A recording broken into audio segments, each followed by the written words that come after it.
Hello, everyone. Welcome to this community conversation hosted by Hannah Joy TV and the Promote Positivity Movement. And we are joined by some special guests, my sisters, some queens, some leaders all the way in Europe who are here with us today to tell us about the amazing platform they've started to uplift us in our mental health, especially during dark times, which we're going to learn a lot more about later. Airy Wellbeing. I'd like to welcome the co-founders of Airy Wellbeing that are here with us today. And we have Ruthie and we have Miki. Hello, ladies. Thank y'all for being here today. Tell us where you're in right now, and why you felt the need to come today and be a part of this community conversation. We'll start with Ruti, and then we'll go to Miki. Sure. So I'm joining in from Stockholm, Sweden. And as you mentioned, Mikael and I co-founded Airy Wellbeing about 2 years ago to kind of fill the gap around the lack of awareness and conversation when it comes to mental health in our community. And our specific background is we are children of immigrants from Eritrea, but broadly we cater to people of color and children of immigrants. And we just kind of really wanted to start some conversation around mental health in our community. And for me, I'm very happy to be here because these last couple of days have been really, really tough for a lot of us. So it just feels really good to be in a safe space and to be able to commune with you all and hopefully with the audience as well to process some of these feelings that we're going through when it comes to what we've seen in terms of police violence and brutality against Black people. So yeah, I'm very happy to be here, and I'll just pass it on to Miki. Thank you. Thank you for being here. Miki? Thank you so much for having us. First and foremost, Hannah, we really love all the work that you do in our community, just to uplift and keep us in a positive, or trying to be in a more positive space. So yes, I'm the co-founder of Airy Wellbeing. We co-founded with Ruthie in almost 2 years now. And I am currently based in London, UK, but I was born and raised in Italy. And actually, Ruthie and I, we met in London almost 10 years ago now.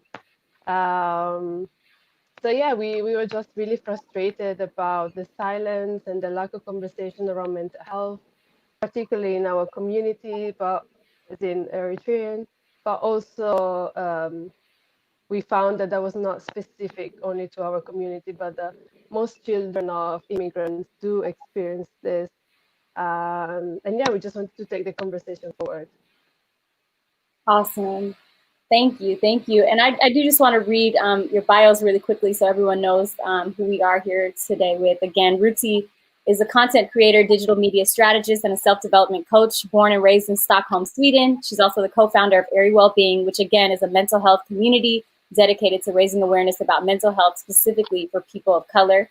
Miki, born and raised in Milan to a family of Eritrean immigrants, at the age of 19, she moved to the UK to pursue her studies, where she completed her bachelor's degree in psychology, master's in anthropology of childhood, youth and education, and more recently, her PhD in anthropology. Her doctoral research explores experiences of Eritrean migrant communities in London and Milan, with particular focus, congratulations, on how migration policies have shaped migrant experiences of settlement over time and formulations of national identity and belonging. Outside of academia, she's also been involved in the community and, of course, the other co-founder of Airy Wellbeing. And Airy Wellbeing is an amazing platform dedicated to promoting mental health and well-being for people of color across the world.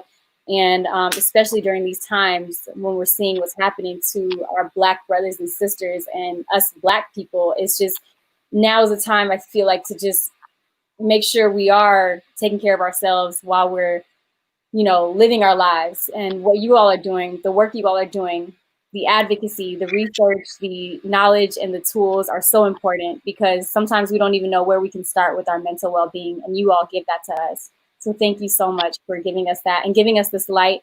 And I do want to say to everyone tuning in, I know I'm usually a little bit more upbeat, but I don't have it in me today. And I thank my sisters here being with us, because I don't think I could have had this conversation without them. I'm feeling really broken and really hurt and just in pain like everyone else right now. But that's why we wanted to come together to create this conversation, to share tips and tools amid everything going on. And we also want to share our love and condolences to the families of George Floyd, Ahmaud Arbery, and Breonna Taylor, and the countless number of individuals who were murdered and lost their lives to police brutality, unjust violence, and we just pray for them, and we pray for you all that are suffering right now. We pray that you all are lifted, and just, yeah, we're thinking about you all as well. And to those of us who have lost loved ones to COVID-19 in the middle of all of this as well, we're thinking about you all. So we're sending a lot of love, a lot of light. I want to take it to you all. Why did you, let's start with area well-being before we move on to specifics, but I want y'all to talk about it again, and the importance of it, particularly in the Black community, because we're seeing what's happening to our Black brothers and sisters and ourselves. So why did you feel the need to bring something like that to the greater, broader community? And maybe Ruti and then Mikal, whoever wants to take that. I mean, like I said, for us, Mickey and I, well, Mickey mentioned it, we've been friends for over a decade now. And I feel like we always connected around these things when it came to social issues, social justice, community, well-being. And it really came organically out of our conversations when there was a period when there were a lot of suicides within the established diaspora community. And then also we were seeing there were a lot of migrants coming to Europe and the West in general from sort of like back home from Eritrea. And they were experiencing some horrible things on the way here. And there were also some suicides and just a lot of mental health issues kind of around both of those experiences. But there was like a complete void. We weren't talking about it. We weren't even talking about it like amongst each other as like us, like born or raised here in the diaspora. And I think really it came out of this hurt and pain that we felt that, you know, the silence in our community had gone so far that even when people would go so far to take their lives, we wouldn't talk about it. There was so much shame around it. We would hear our elders make up other excuses for suicide or mental health issues and just like not wanting to talk about it. So when we were putting all of these things in context in terms of we're born and raised here, and then, you know, everything that comes with that and how that affects your mental health. But then also we were thinking about our parents who have migrated here and already coming here with like trauma from war, separation, racism, all of these things, and the generational trauma prior to that from, you know, colonialism and all these things. When you put that together, it's a really like toxic cocktail. And we just wanted to kind of bring some light into that, to start like unpacking that a little bit by just having conversation about it, by saying, hey, it's okay, let's talk about this. We don't have the solution. We're not mental health professionals, but we can facilitate facilitate the space for community building, and we can facilitate like conversation. So that's sort of how we started. And I'll let Mickey kind of add her 2 cents to it as well. Mm-hmm. Mickey? I think her screen is... Oh, I think it's a little frozen. Mickey, if you're here. Can you hear us, Mickey? No, her screen is frozen. She might re-enter again. Yeah, I'll. Why don't you try and re-enter? I can hear you now. Oh, okay. Okay, we can hear you. Yeah. Why do you feel it's important? I'm going to. Well, can you hear me? We can hear you a little. It's breaking up a little bit though. And your screen is frozen. Yeah, it is. Wait. Sorry, I'm going to try and leave and come back. Okay. Okay, try and leave and come back. And I can hear you now, I think. Your screen is still frozen though. Yeah, your screen is frozen. I'm gonna remove you. Okay, try and come back. In the meantime, I'm gonna go ahead and pass it back to you, Ruti, because we're in the middle of a pandemic. We're seeing what's happening with violence, unjust police brutality. We're seeing our Black brothers and sisters. We're seeing us get killed at, you know, in so many ways. There's so much to process. And I also want to say, as a Black woman in America, it's just been frustrating. And I know, you know, there's a lot of conversations around, you know, how we use words to describe us. Oh, I'm not this. Oh, I'm not that. Oh, I'm sorry. I am a Black woman in America. You are a Black man in America. You are a Black woman in America. And it's just, that's a whole nother conversation. But I think we just now need to really come together and understand that we all have to fight for justice and we all have to use our platforms to make a difference. So how have you personally been processing all this? You know, even for you, like you mentioned, you're in Europe, but you're still feeling pain in your community, and you're still feeling compelled to fight for justice for incidents that have happened here in the US. So how are you processing it? I mean, maybe I can start with just explaining like the way that we see Very Well-Being as a community, which is like, and we call it a wellness community for people of color. And that's because although I specifically, me and Nikki specifically, our heritage is Eritrean, first of all, I identify as a Black person. Yes, I can pinpoint exactly where I come from in Africa, and I have a specific culture within that. But I identify as a Black person. I'm a Pan-African. I identify with Black people in general. I am a Black person.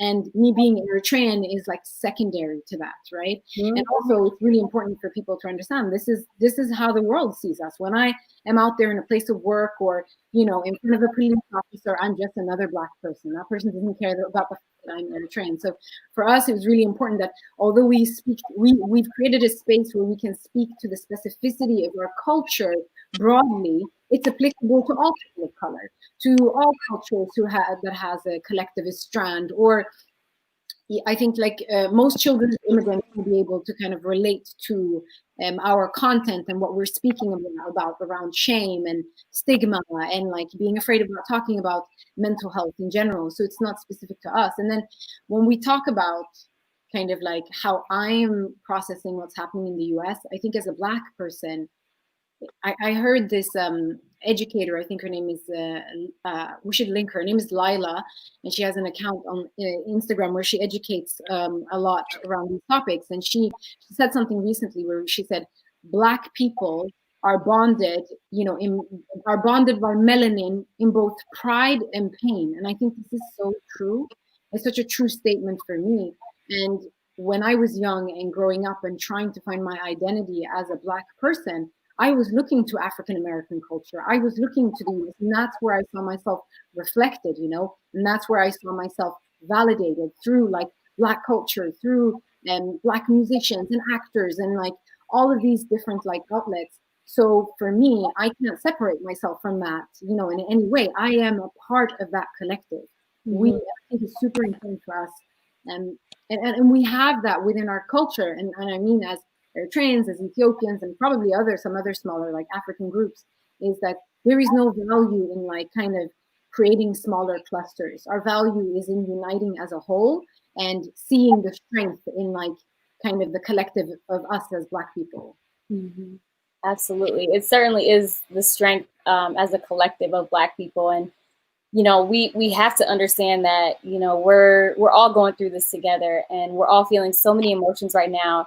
And I want to talk to you about that, because it's just like so much news, just so much we're consuming. Like even yesterday, I just broke down because I was like reading so many things and seeing so many things. I went and peacefully demonstrated in Atlanta yesterday, but then seeing all that's happening right now in real time. And I know you all on your podcast, you interview a lot of mental health professionals, psychologists, different people who weigh in on that. I guess I just want to ask you, I know you guys have hit on the importance of sort of knowing when to stop, when to like not to consume and how to consume. Can you just talk about maybe like what we can do while all this is happening in like real time? If that makes sense. So it's really interesting that you asked that question. So we've posted on this, and we're currently posting a series of mental health tips on Every Well-Being for Mental Health Awareness Month, which is concluding today. So, and then on my personal account, obviously I'm a self-development coach. So I posted something today that's a response to the vicious murder of George Floyd that we've been traumatized by seeing, not just knowing that he was murdered by a police officer, but seeing that over and over again, like on our social media feeds. So I curated a post today around like, I called it self-leadership strategies, like what we can do as individuals to take care of ourselves while we're seeking justice, while we're protesting, while we're like, trying to dismantle the system that is oppressing us. And I posted, there were 7 steps in this, but I think one of the most important things for us is to understand that like, our nervous system can only take so much. And every time we're seeing like a graphic image of like a black person being killed, or, you know, police officers being violent towards a black person, that is like hitting our nervous system hard, and it's like generating a stress response. So it's really important for us to understand that. And it's also a trauma that we keep becoming re-traumatized. So one way of kind of mitigating that is the understanding the importance of breath, to kind of slow down that reaction, so to kind of get in a better pacing with ourselves. So using not just breathing from here and up, which is shallow, but taking a deep breath and letting that air flow all the way down to your belly. We keep doing that over and over again. And I think in general, I think it's important for us to regulate. That's one way of regulating our nervous system. But in general, I think it's important for us to regulate how much content we're taking in, from what platforms, understand when enough is enough, when we've taken in enough information, and also understanding like what is the purpose of us continuously consuming something. And if we know that it's like re-traumatizing us, so creating some rules of engagement of like, how much time will I spend on social media? How much content do I need to consume? And this is like, it's an interesting parallel, because I was kind of applying these rules, and we on Every Wellbeing, we were encouraging people to think in the same way when it came to like news about the pandemic, for instance, that we don't need a play-by-play when it comes to how the pandemic, we know what we need to do in the short term. Maybe we can watch the news every 2 days, or like once a day, and limit that to a specific window. But that's like one important thing, like in terms of understanding that this information is hitting our nervous system hard, and it's triggering a response. And by breathing and regulating how much time we spend on these platforms, we can help ourselves by being kinder to our nervous system and limiting the stress and attack against it. And another thing I'll say is that we need to find ways to clear our emotions. A lot of us are feeling very, very strong emotions right now. Deep sadness, grief, you know. I had like a semi-depressive episode, like, you know, over the last 2 days. We talked about it recently with Johanna. So I think it's about finding a way. We've got these emotions, it's energy, right? And that energy needs to go somewhere. For some people, that's like working out. For other people, it could be writing. It could be even like having a good scream it out, sing, draw, cook if you need to. But you need to find ways to move that energy out of your body. And I definitely think that movement is a big one. If you have access to nature, walk, go out in nature and walk. But it needs to go somewhere. So clearing our emotions, and that's not a one-time event. It's something that we need to do over and over again, because the way that we're experiencing the murder of George Floyd, I don't know, personally, I feel it's like different. Not to say that his life is worth more, but I think it's just the way, how graphic it was, how evil and malicious that it was. It's really affecting people in a completely different way. And I think it's important for us to recognize that we're going to need to clear our emotions over and over and over again.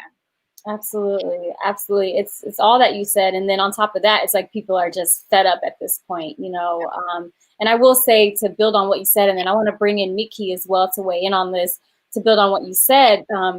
Another thing that has helped me is actually taking action, because like I said, yesterday I went and peacefully protested downtown Atlanta, and like there's just something about that, you know. It's like something about being with your people, being in the streets, and I'm not advocating everyone to go, you know, you got to find what works for you.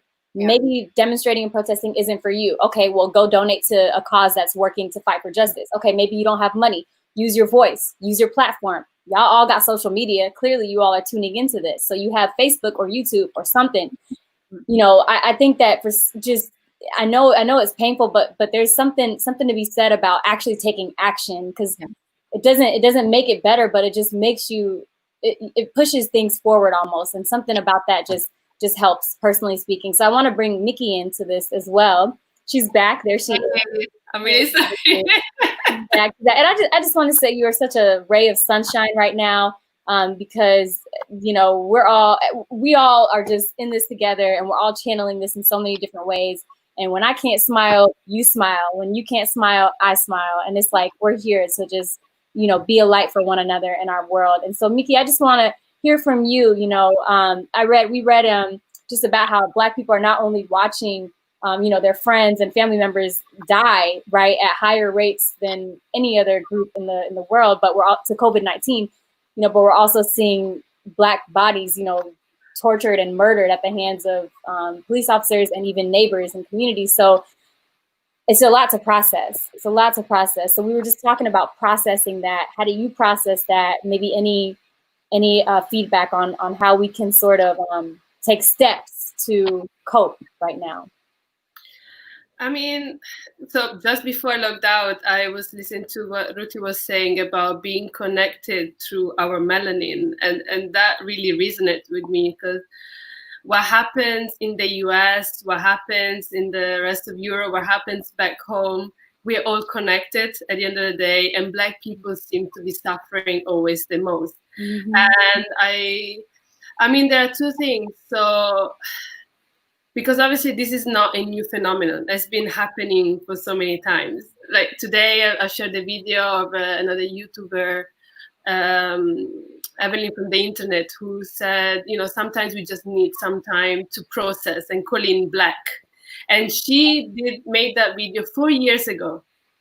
So now 4 years later, we still have to experience the same trauma through social media, through the news of Black bodies just being oppressed and like violence being exercised with no control. And I mean, there have been times where, because obviously you also have life happening outside of what happens in the news, where I had to take a step back and kind of disconnect from social media, from my own mental health, just because it was just too much.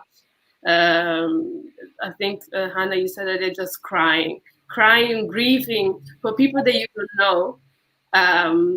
But it could have been you, it could have been your brother, it could have been your uncles and aunties, it could have been your cousin, it could have been anyone.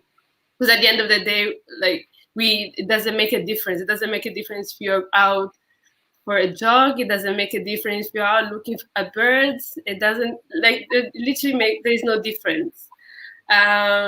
So there have been times where I had to take a step back to process with loved ones, I guess, with the friends with whom I could have this conversation and find a sense of solidarity and strength in those relations. There have been other times where, like you said, Hannah, I would go to marches and protests, and that in itself, I feel that sometimes we need to see firsthand the solidarity. We need to see firsthand that there are other people, whether they look like you or don't look like you, who are thinking the same way. So that this is not acceptable, and you just need to be in that space to kind of give you strength, to give you a sense of solidarity, to say, okay, I'm not crazy for feeling this way. I'm not crazy for mourning and grieving these people who are dying for no reason. So yes, it really depends. I feel like there needs to be some sense of self-awareness on how you feel. Sometimes you'll be able to process those emotions. I mean, there's never an easy way, but a little bit better. And there are other times where you just need to retract and just take some time for yourself to really process it. And it's never one way or another. It could also be in waves.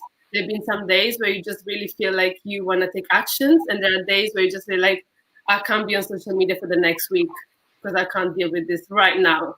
I will do something about it. I will have this conversation with friends and family, with people that I need to have the conversation with. But I can't be in this space. And I think we just, as individuals, need to find our unique way of processing and then addressing what's happening in the world. Wow. Thank you for that. Thank you for that. I feel like you being, having your PhD anthropologist, you really have sort of an understanding that sometimes we don't really see from that lens sometimes. So I appreciate that. And I do want to share this on that note. You mentioned how one day you might want to demonstrate, one day you might want to post on social media or stay away from social media. It's all processing differently, right? I want to share sort of a personal thing that happened to me today. And actually, before I do that, I just want to, I just want to send my love to everybody watching. I know I'm usually more upbeat, but I just want to send, I know we have a bunch of people in here from different parts of the world. Wherever you're tuning in from, I would love for you to drop your city, drop your country, and even drop, maybe it's a heart, maybe it's a fist of solidarity, maybe it's some prayer hands, or maybe it's a comment. Just drop your city and drop some love so we can see who's all tuning in, and highlight all of our brothers and sisters who are with us from around the world in this conversation while we're processing. So thank you all for being here. And I just want to share a quick comment from Fabian Gatana, who says, thank you guys for discussing this. It has been such a hard week for so many people, but importantly, we're all finally talking about the main issue of racism in the US. And amen, that is so true. That is, it's a lot. So we thank you for being here with us. We thank all of you for being here with us. And just let us know where you're tuning in from. And can I just say something? Yeah. You don't need to hear it from me, but in case you need to hear somebody an external voice to say it, don't apologize for how you feel. Like, this is a safe space. This is why we're having this conversation. We can't be always upbeat. That's just not gonna happen. It wouldn't be authentic. Mm-hmm. So so don't, because you've been saying this, and don't say it. Like, it's okay. It's really a safe space for us to have this really difficult conversation. Yeah, you're so right. You're so right. Thank you for that. I mean, it's just sometimes we need to hear it and we need to remember, like, I think because I'm like a, public person and I manage these accounts and I have I think sometimes we try to just hold on. We try to be present and be there. And like I'm saying, I couldn't do this without y'all today. I can't, like, I know I'm gonna stop explaining myself, but I'm just thankful that you two are here to be the light for us, because we need it right now. So I just want to say thank y'all again. Thank you for your message. And so she absolutely is right. Yeah, we have some people that are watching. Nick Shell says she's correct. You're right. You're absolutely correct. So thank you for that message. And I just want to share a quick example, though, about me, and then I want to take it back to you all. So today, like I said, yesterday I went and peacefully protested in Atlanta against these unjust killings and murders of our people. And today, I'm planning to go back later on today. And one of my good friends, she's a sister to me, my cousin, she called me and was like, hey, like, we were talking about it, and she was saying, she would love to come too, tonight. And I just had to be like, I'm sorry, but I want to go by myself. I don't want to like go with anyone right now, because it's enough for me to even be there by myself, let alone with someone else. And the crazy part, like, not the crazy part, but I just want to share this for anybody else. She completely understood. She didn't question me. She wasn't like, oh wow, and then we ended up talking for an hour about everything, venting, crying, just in tears in my eyes, just we're venting, going back and forth. And an hour later, by the end of the conversation, I was like, so can you come with me to the protest tonight? She was like, and she just completely was like, yeah, I'm coming. So she's going to come meet me after. But just that space where we're not judging each other and we understand where we're coming from, and we're all processing differently. We're all grieving differently. We're all coping differently. Can you talk about that again? How important it is to grieve in your own unique way, to process and cope in your own unique way? I think it just hits people differently. Me and Mikhail were talking about this week. It's like for me, for instance, I've experienced something this week that I haven't experienced in the past, which is like, I've experienced rage and anger and sadness, but this time it kind of started setting in my body. I've dealt with this like numbness in my body for the last couple of days, like exhaustion and numbness. I haven't been able to do anything, like I've just set everything to the side and try to spend as much time outside as possible. And I think it's important for us to listen into our bodies and realize that some people might cry, some people might want to distract themselves. Some people might not be able to sleep. Some people might just want to stay in bed. It is so different, the expression of grief. And like I said, for me, I've experienced it as a numbness in my body, which has been kind of alarming, but it's also kind of made me like really slow down and fully feel my feelings and fully kind of like let this grief that's in my heart kind of try to find its way out of my body eventually. So I think it's very personal. And I think it's important for us to let go of like what we think grief should look like or feel like or how it should manifest, and just let our body, there's a lot of wisdom in our bodies, so just let our bodies kind of like guide us in this process. Your body will let you know if you have enough energy to do something, or if you don't have enough energy to do something, if you have energy to interact, or do you want to talk about it, or what's the right thing to do? Should I be posting on social media? If you don't have the energy, maybe you shouldn't be doing that, right? So just allowing grace and listening to your body in how it wants to process this, because there is like a really innate wisdom in our bodies, and I just follow that feeling and intuition. Absolutely. And Miki, you know, you've talked a lot about how the physical and the emotional and the mental is all so connected. Can you talk about that and the importance of making sure we're managing, you know, the relationship between all three or four or five of those components in our lives? I mean, so my experience when I read the news, looked at I didn't even look at the videos on Instagram because I couldn't deal with it. But it was a very physical experience, a reaction. It was a heaviness in the way I was breathing, like really heavy, like I was definitely grieving. My body was breathing this, and I tried to meditate, like using Insight Timer. I said, okay, let me try this. I tried it, felt okay for a few minutes, and then it came back again. I said, okay, let me try with some self-care. And with me, it's usually skincare or, trying to have a nice food and enjoy it. And I couldn't enjoy anything. So at that point, for me, it was a matter of just accepting.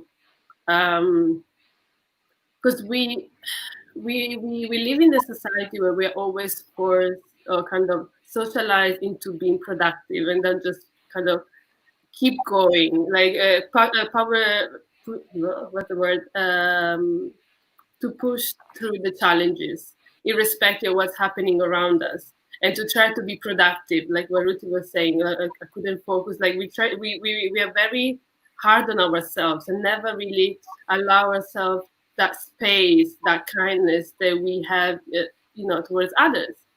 So at that point, I just took it as it is. I went for walks, make sure that I drank a lot of water, and just accepted that I wasn't going to be productive. And I the first time that I posted anything about this was today, because in the past few days I didn't have the strength to do it. Just because the content was always there, whether it was an Insta story, it was a post, and I'm just like, I can't deal with this. So it's being outside. It's about spending time with friends, like in the park, finding, I guess, pockets of joy in the midst of this tragedy, like finding some hope, finding a sense of solidarity, finding ways of feeling seen. I felt like this was a way where, now today I feel like my breathing is easier.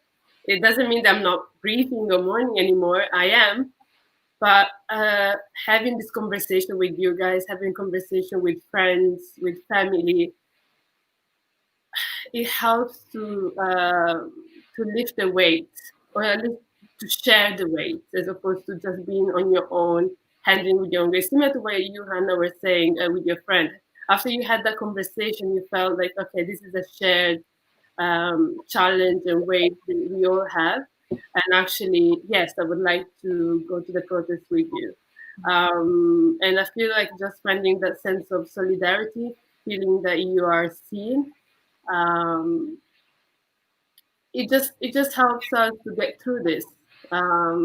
Hopefully this is the last time that this happens, but if it isn't, this is a marathon. Like, it's not, we can't find some easy step solution to just get this done. It's not going to happen. Mm-hmm. So we need to find strategies, or finding a way of understanding our body and how we absorbing this information, how we absorbing this continuous trauma.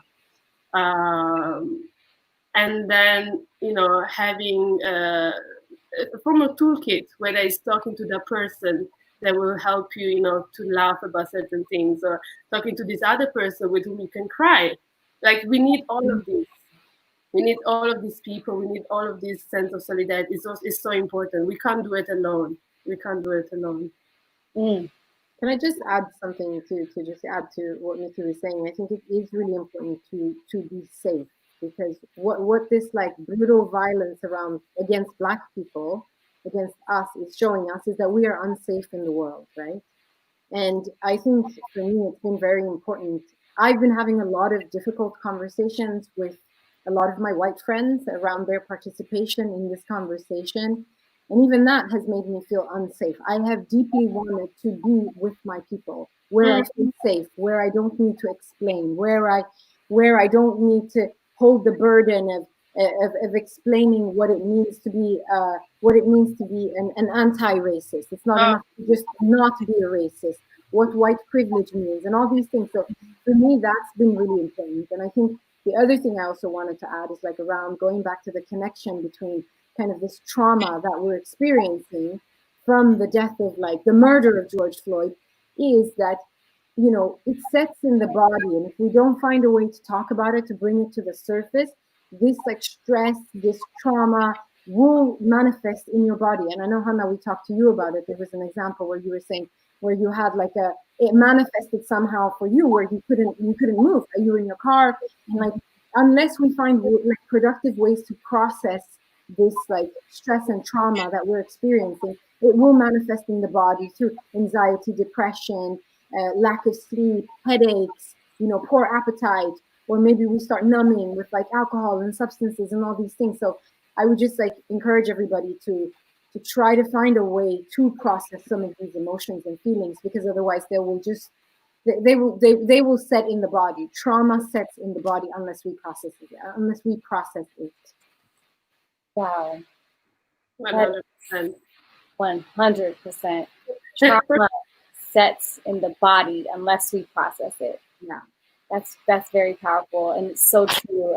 And just to kind of elaborate on your point, yeah, like I shared with my sisters here the other day. I just also want to say thank you for all the work you do again, and also for standing in solidarity with Black men and women in America, because you both are using your platforms to support the injustices here, and we need to support the injustices in London and Sweden, Italy. We need to do that for you guys as well, because like you said, we are bonded through both our pride and our pain when you were quoting that earlier. Thought that was really special. But there are a couple things that you all said that made me think of some things. Also, for those of you who are tuning in, if you have any questions, any comments, drop those below. We can see them, so I'll be able to pull them up, especially if you have any questions for us as well. Again, we have mental health advocates, anthropologists here, as well as a self-leadership coach in Ruti. So if you have any questions on coping, processing, healing, and other questions, please feel free to drop them, and we will try and get to as many questions as possible. So yes, we're talking to the founders of Airy Wellbeing, which is a platform that is working to support the community through mental health awareness, services, resources, and tools. So back to this point, though, there were a few things you all said. One thing I want to say is it's okay if you need to cancel calls. It's okay if you need to cancel dates, Zoom calls with your friends and your family. I've had to cancel like 3 calls this week just to catch up with my friends, because, you know, we're all going through a lot, and some are Black, some are white. And I hear what you're saying, Ruti. It's like, I need to protect my space, and I love my friends, but right now I don't even want to be explaining how I feel. It's emotionally draining to even talk about how we feel right now. So if you need to just say, I'm not trying to participate in a conversation right now because I'm sort of emotionally and mentally drained, that's fine too. And, you know, we don't really know sometimes when we're at that point until the call's coming up in an hour and you're like, oh shoot, I can't even do this anymore. So it's okay to cancel last minute. And then I also want to say, you mentioned another thing, but kind of picking who you talk to. Like I've learned this about myself. I talk to, you know, one friend about one thing, another friend about one thing. It's just finding that safe space, finding talking to your family members, talking to your friends. That's such a vague statement. You know, when we say talk to your community, talk to your tribe, talk to people who specifically pour into you the way you need to be poured into in that moment. And that's going to look different based on what the situation is. Like, you know, I might be able to talk to one of my girls about just the pain and suffering and just all this stuff that's happening right now in our community, then I might be able to talk to another one of my girls about, you know, my health challenge personally in the past, like, you know, things that we're facing, or, you know, then another friend about, you know, losing a loved one to COVID-19. Like, there's so many different things happening at once. Don't feel like you have to talk about everything to everybody. You do not have to do that. If you don't feel comfortable talking to people in your life, in your circle, in your family, that's okay. That's normal. You don't have to open up to everybody. And no one should feel offended if you don't want to. That's just you protecting your health and your space. So I needed to say that. And then I also wanted to just shout out my sister, Gracie, because I did share with you two about how, like, I was telling them the other day, I was driving, and you guys, my heart was hurting. My heart was physically hurting. It was beating up against my chest, hurting. And I had to pull over. I really had to pull over. And I was texting one of my girls, and this was just about, you know, this was maybe like even a week and a half ago, or no, this was actually longer than that. Just processing different things going on in this world right now. And my girl, I was like texting my homegirl, and she was like, "Are you good? Did you drink water?" And she reminded me to drink water. And I just got water, and I just started drinking. I pulled over, and it helped me so much. So please make sure, if you're feeling that, you know, communicate that. I'm going to schedule an appointment with the doctor to go get seen, but also drink water, drink a lot of water, because y'all, it was pain. Like Miki was saying, it's pain, and it's all connected. So yeah, so I just wanted to say that. And then my sister, the reason why I bring her up is because she knew I was going through these things, and she came, and, you know, we did social distancing yoga. So she came to the, you know, she came to support, and like, that meant the world to me, her coming and doing social distancing yoga with me. And it really, really helped, you know, and everything. So I would love to kind of channel that into what are other things people can be doing right now, because I know we talk about self-care, things we need to be doing to take care of ourselves. By the way, Miki, you look beautiful. We had mentioned earlier that that's a form of self-care as well. So I would love for you to talk about self-care and ways that you are doing it and ways we can do it right now. I know it's going to look different for everybody, but if you can highlight some. I mean, I remember when you shared the story about, you know, how you had to stop in the car. Like, a similar example to me was when it was during the really difficult time in my PhD, where I was feeling a lot of pressure, a lot of anxiety. And where, again, it comes with breathing. So, and I felt like I was about to have a panic attack or something. I was like, what's happening? Like, you know, you become really scared. Like, what's happening in my body? What's wrong? Because nothing actually seemed to have happened. Like, there's no one incident. So deep breathing, I found to be very helpful. And it's very helpful because, and then as the more I read about it, the more sense it made for me. Because by taking deep breaths, you consciously kind of, it's almost like you signal your brain to calm down, and then it receives the oxygen, and like you taking deep breath in and you exhale, and you're signaling your brain to calm down, then nothing is happening. And as a response to this, your brain signals your body that everything, that you're fine. I mean, obviously it's not as simplistic, like this is my the way I understood it, the way it makes sense to me. But I found something as simple as this to really change how I felt in that moment. And I've used that strategy ever since. Another thing that I do is go for walks. Ruti is, we all know she loves her walks in nature as well. Yeah.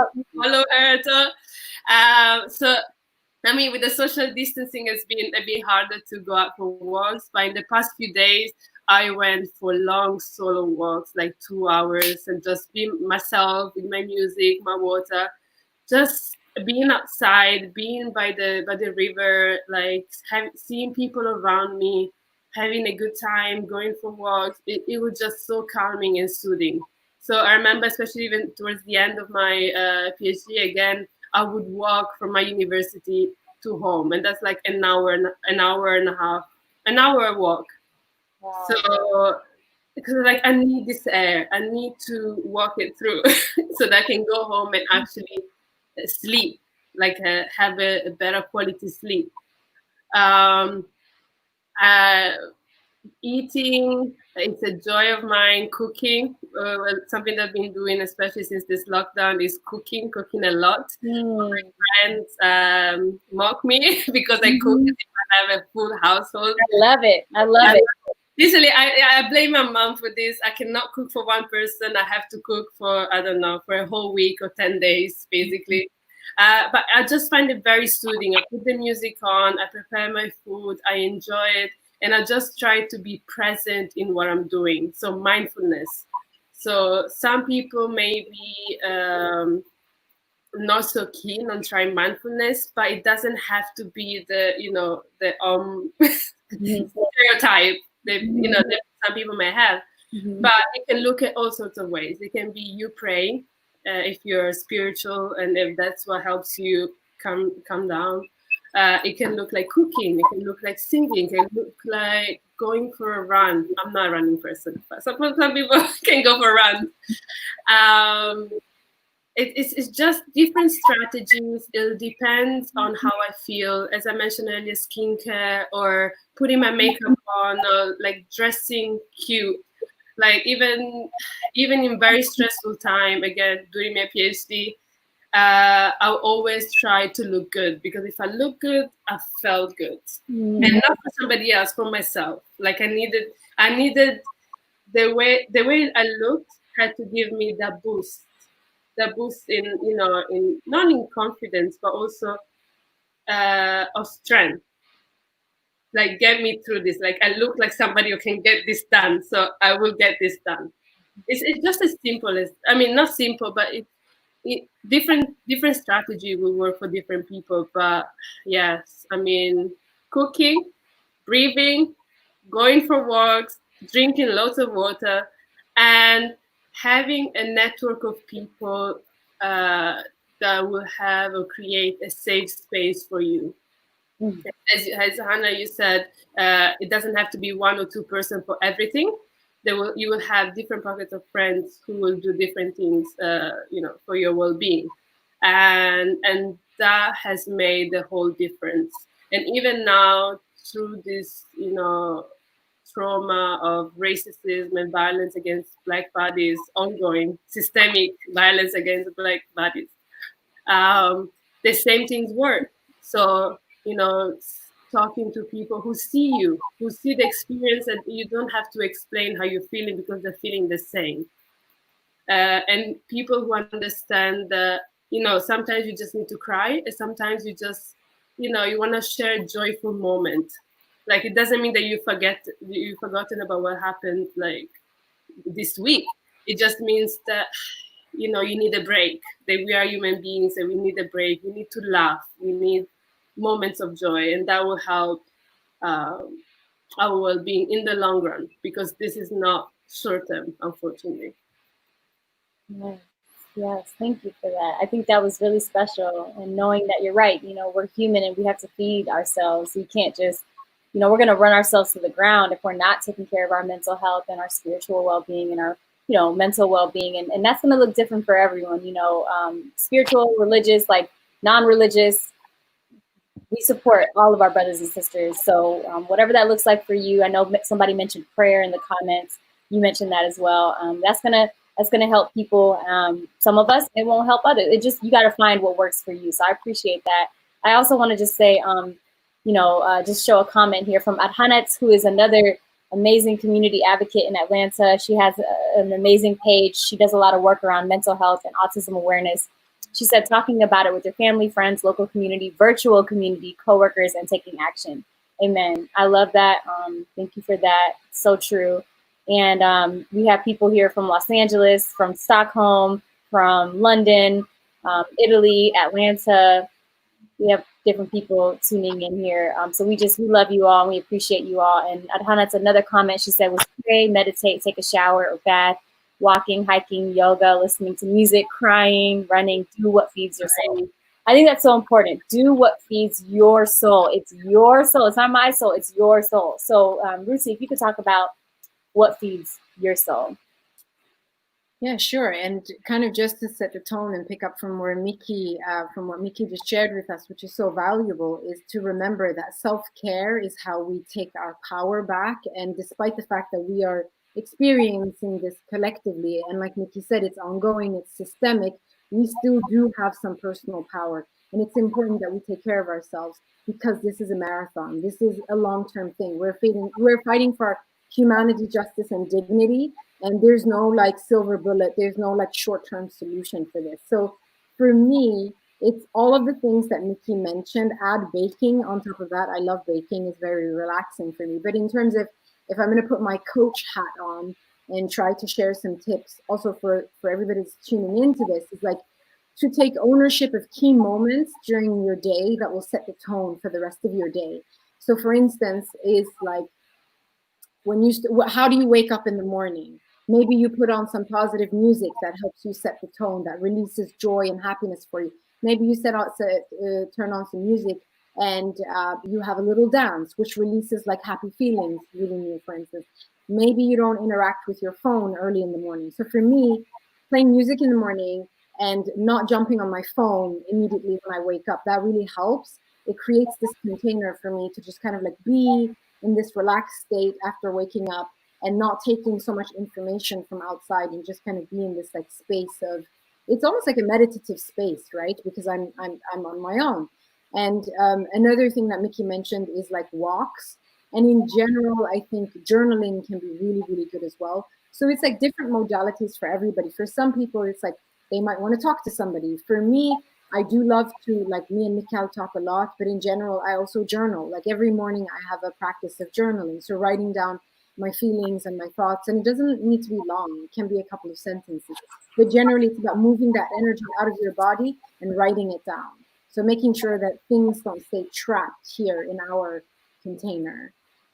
That's really important. So journaling, walking, baking, playing music, dancing, singing, and having like times where I don't use my phone or I don't interact with my laptop. So digital hygiene, that's really important for me. Love that.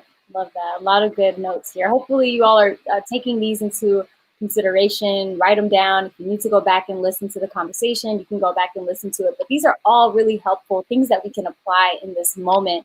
And one thing you mentioned was not, waking up and immediately reading the news, because you basically are going to start your day. If you get anxiety from that, you're going to start your day with all that anxiety. Definitely brings anxieties to some of us. So same would apply for before you go to bed. Try not to like be the last thing you read about, something, just all these horrific things that are happening. And it's not to say we forget them, but just to kind of put yourself at a state of peace so you can get some rest, be well rested, and get back to the fight the next day. So like a mother the other day was sharing her story about how her son had a nightmare and peed in his bed at an older age because of everything going on. And his nightmare was that he was getting killed.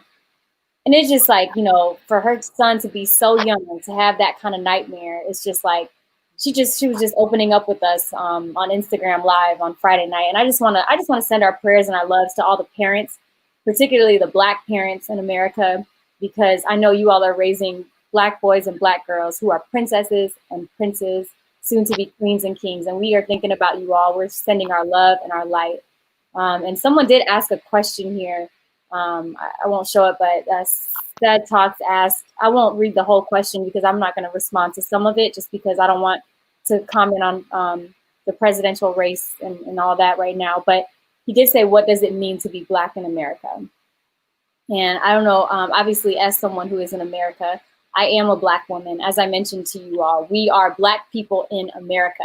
Let me say that again. We are Black people in this world. We are Black. I am Black. And to me, Black means strength, and it means power. That's what I think of when I think of being Black in America. And I also believe that there's a responsibility that comes with that as well. Just like our ancestors, civil rights leaders, the people who came before us fought so we could exist, so we could be here today. Like, none of us would be in this country right now if it were not for our brothers and sisters who fought for us to exist, to live in a society where we could exist for being Black.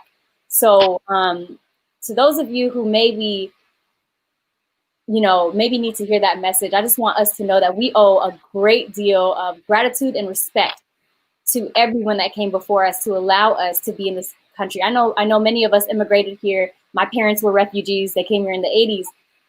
But at the same time, they're Black in America. They're Black refugees. They're Black in this world. They're African American. They're Ethiopian. They're Eritrean.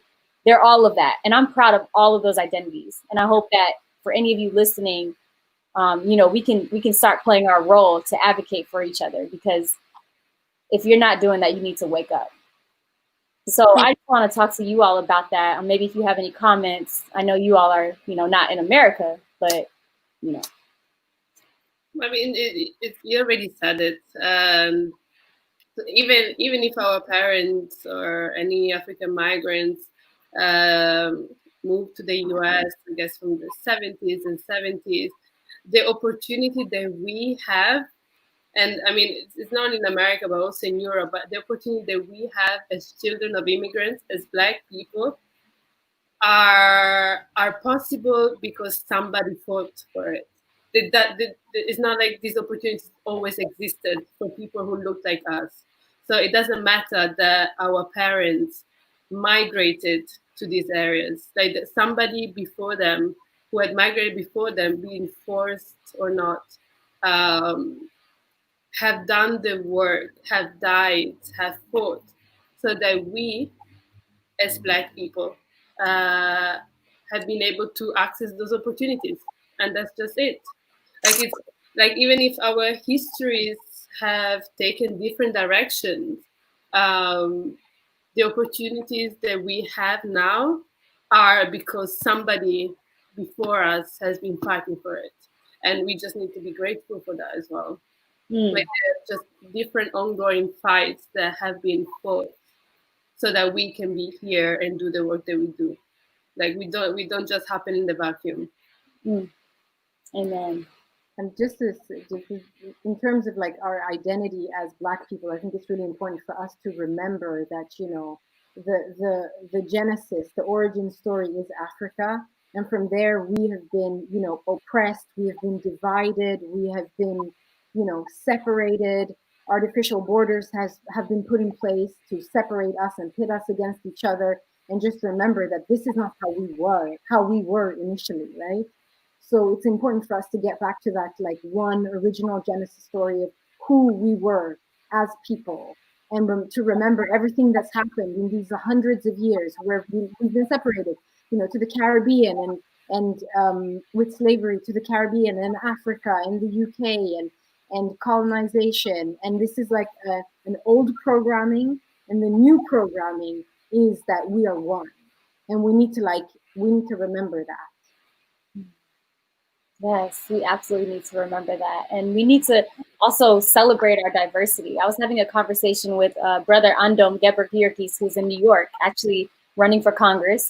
And he was just even talking about that, just respecting the diversity that lies within our Black community and within our cultures, right? Like, there's not just one type of Black person. There's not one type of Ethiopian or Eritrean, like, you know what I mean? It's like, we're all so layered. We have so many layers, and it's time we respect one another. We need to respect one another and come together and fight this fight together. There's that in and of itself, I'm not even gonna lie.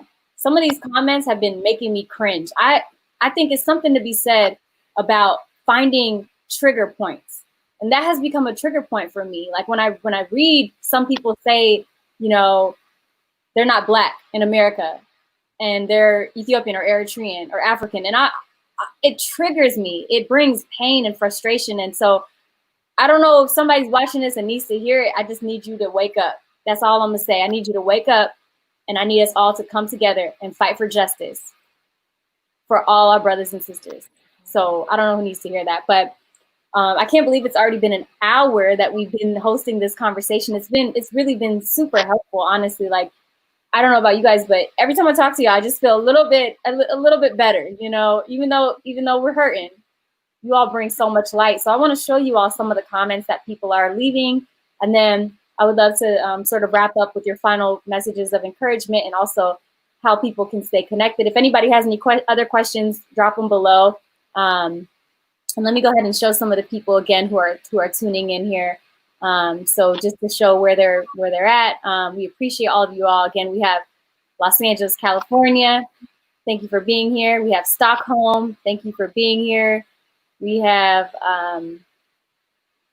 Atlanta, of course, Italy, and London, and Sweden again. And then we have Austin, Texas. Thank y'all for being here. We have Dublin. Appreciate you all for being here. We have Africa in the building. Mama Africa, thank you so much for being here. All of you all. We have Philadelphia in the building. We also have France in the building. We have Toronto, Canada in the building. We got love from Dallas, Philadelphia, New Zealand. I don't know if I did them already. It's so many. So we just want to say we love y'all and we feel y'all and we're in this moment together. All right, y'all. Like we are here together. We love you all so much. And of course, I'm in ATL, Metro Atlanta. We have ATL as well. So we love y'all. We appreciate y'all. And there were some other comments that people left as well. Just to kind of say thank you. Someone said, good work, ladies. Spread the love. Thank you so much for that comment. Another person, you girls are awesome. Thank you. We appreciate you. Love your approach, ladies. We have another one here. We appreciate that so much. And then another comment here, and then I'm going to go back to you all. I'm coming from Seattle, Washington. I am absolutely taking notes on this incredibly resonating conversation. This moment of incredible understanding has helped reset the tone for today. Thank you. That's amazing. Oh my gosh, thank you so much. Thank you. Oh, that made my heart just, oh my goodness. I love y'all. Thank you so much to all of you. You all are an inspiration and we appreciate all that you do. Thank you. Thank you. Much love. And then someone said, look after yourself. I got you. I'm gonna look after myself. We have Winnie here. Well done. Appreciate you, sister. We appreciate you so much. So ladies, if you could give us your final messages tonight of encouragement or this morning, wherever you're watching from, just final messages to anybody tuning in about making sure we're taking care of our health, and also any light words you can share with us, and then also how people can stay connected. So for me, the message is that as we're going through this, all of these things are happening in the world, but remember that at the same time, you need to take care of yourself. So self-care on a regular daily basis, whatever that looks like for you as an individual. And another call to action that I have is like, we're all feeling a lot of feelings. Let's find productive ways to alchemize our feelings and convert them into action, right? Because we need to find ways to convert our, and that's not clanking down, it's just an encouragement to others and also to myself to convert like our social media activism into real community engagement. And I'm still working on that. Mikhail and I, we talked about it earlier today in terms of how that's going to take shape or form. But as we're asking kind of like white people to step it up, how can we also step it up and deepen our commitment to this movement for our humanity to be respected? So those are the two things that I would say. And thank you everybody for being here. It's been a pleasure. And thank you, Hannah, for inviting us to this space. Thank you so much. And ways they can stay connected with you, Ruti, of course, both on Airy Wellbeing and your platform. Yes. So Ruthie ZI is my platform, my personal platform from a coaching perspective. And then on Airy Wellbeing is our Instagram account. And we also have a podcast on all main podcasting platforms that you can find under the name Airy Wellbeing. And I'll hand it over to Mickey for her advice. Thank you so much for the message and just being you. Thank you. Nikki? I mean, I'm just going to echo what Ruti said. So one of my good friends, Manuela, who's a Latina, shout out to her, she's here. But she always reminds me that self-care is an act of revolution. So we are often conditioned to just, let's see what we can do. How can we be productive? How can we push the struggle forward? And these are all really great actions to take, but also take a step back, take a moment for yourself. You can't be of service to others if you haven't looked after yourself. You're not selfish because of it. You're not indulging. it's necessary. It's really necessary, because this is not a short-term battle. It's a long-term marathon, a struggle, and we are all in it, with you together. So taking care of yourself is an act of revolution, because we're so conditioned not to do it. So I really want people to absorb this information, and as we said throughout this conversation, it can look all sorts of ways. It can look very different from individual to individual, but do it, do it often, and then you can strategize on how you can show up for our community.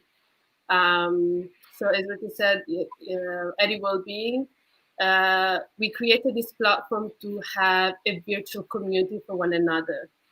So if you don't have a circle, if you don't have somebody, or we don't have this conversation, or if you need a safe space, come to our Eddie Wellbeing.